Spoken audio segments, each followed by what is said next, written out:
இந்த கான்ஃபிடென்ஸ்ன்னு சொன்னேனே, அது எங்கேருந்து வரும்? உண்மையாக நமக்கு நம்ம சப்ஜெக்டில் அறிவு இருக்கணும்.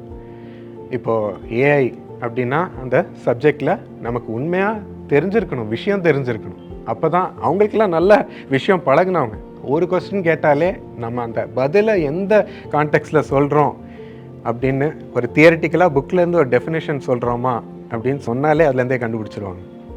ஸோ விஷயம் தெரியணும். இதுக்கு தான் உங்கள் ஸ்கூல் டைம், உங்கள் காலேஜ் டைம் இதெல்லாம் ஃபுல்லாக யூஸ் பண்ணணும்.